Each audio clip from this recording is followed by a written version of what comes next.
So Riley Gaines was not going to let the left get away with making sports less safe for biological females. It's disappointing to me that although the title of this hearing implies a much needed discussion, we're likely going to be forced to listen to transphobic bigotry.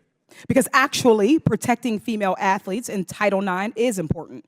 Participating in sports provides so many benefits to our young people. Those benefits range from improved mental and physical health to enriched life skills, such as teamwork and goal setting. In terms of mental health, studies show that participating in youth sports is associated with lower rates of anxiety and depression, lower amounts of stress, higher self-esteem and confidence, and reduced risk of suicide. So why are my Republican colleagues working so hard to prevent our trans youth from participating? In April of 2023, the Department of Education proposed a rule that, if adopted, would reverse this presumption. Under the proposed rule, women's sports aren't just for women. They're for anyone who simply says they are a woman, unless a particular school can demonstrate to the satisfaction of the Department of Education that keeping a particular team female meets important educational objectives.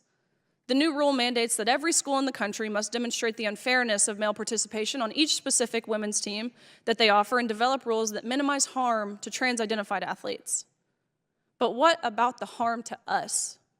Who is working to minimize the harm done to female athletes? Let me be perfectly clear. A school that knowingly allows a male athlete to take a spot on a women's team or allows a male athlete to take the field in a women's game is denying a female student athletic opportunity. And that is sex-based discrimination, and it violates Title IX, regardless of what the new regulations might say. It is my sincere hope that members of this committee will take action to stop the Biden administration's illegal and administrative rewrite of Title IX.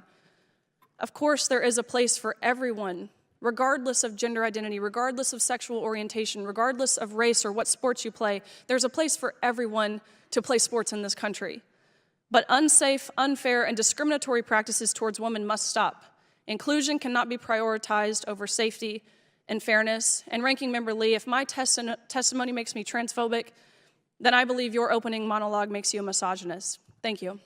Okay, so just to give a little context as to exactly what is going on here, this is Riley Gaines, who is actually testifying in this case in support of rules that make it basically not illegal, but basically rules that would make it unacceptable for transgender identified girls, basically biological men who are identifying as women, transgender women, to participate in sports against biological female athletes. Now, this is a conversation that has been happening for quite some time. If you have seen, there was a couple of other videos and a couple of other hearings in Congress where they saw the actual physical damage that some of these young women had received as a result of playing in sports with transgender identified girls in sports. Whereas I think that there was one girl that was one transgender athlete that hit the volleyball and it hit the biological girl in the head. She suffered whiplash, nerve damage, all that other stuff. There was one that was body checked on the court. I mean, the list goes on and on and on.